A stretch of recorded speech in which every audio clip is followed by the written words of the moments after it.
No, it totally makes sense. Yeah, yeah. There's a kind of virality to certain ideas, especially visual ideas. Like they catch on. And I don't think you even know that you caught it. And Yeah, I like mean, show in up code everywhere. spells, you have the main aesthetic inspiration for code spells was Maxfield Parrish, who was a painter in like the 20s, and he painted these fantasy paintings. It was before what you would consider fantasy art. He was painting these fantastical landscapes and fairy tale characters, and that was fantasy art.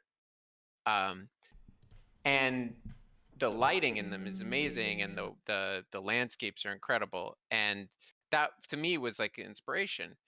And then you know you start to see games like where you have to look at that and say like how does that work, right? Like that one looks like code spells to me, and you say like how does that work? He blows out this like atmospheric scattering, so everything gets like the light makes everything glow, and then you just start to build on that. Oh, and then you see in games like Horizon Zero Dawn, they start doing things like that where they're blowing out the horizon and in the landscape with this stuff they call what is it called, atmospheric scattering.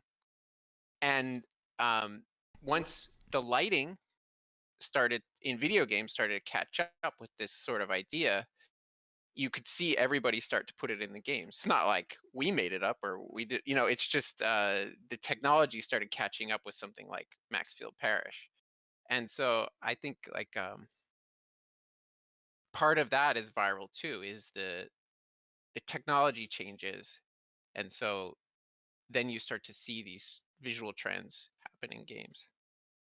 So, Jason, I maybe I just forgot, but I actually didn't. I don't know if I knew this. I don't know if I knew that Maxfield Parrish was the like a visual inspiration for Code Spells, I which is mean, awesome. And I actually just want to know like how you are a like kind of sort of classically trained artist, right? Like you went to did you like you learned how to paint? At least you're just I super good at it. I So did, but I'm self-taught for the most part. okay. I did study art at school, but I don't have a degree in like fine art. But I do consider myself an artist that works in video games. Okay. Like I don't consider myself like I'm a video game developer and my title is artist. It's like I am an artist, and I think that the most interesting medium of art right now is virtual worlds. So video games are the logical place for me to work, and then things like VR and stuff are where I put like my personal work, because it's like that to me is where we're headed. That's like the most interesting to me, like kind of environment to work in.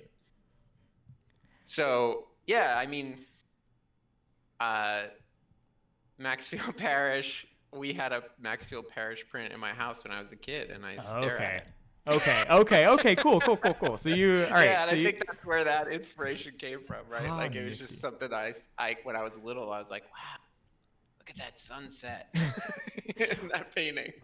So one thing I've always been super impressed with is your digital painting abilities. Like even like it's inspired me to try to learn. And in fact, I think everything I know about digital painting, I know just by kind of looking at your stuff and trying to figure out how to Jason do that.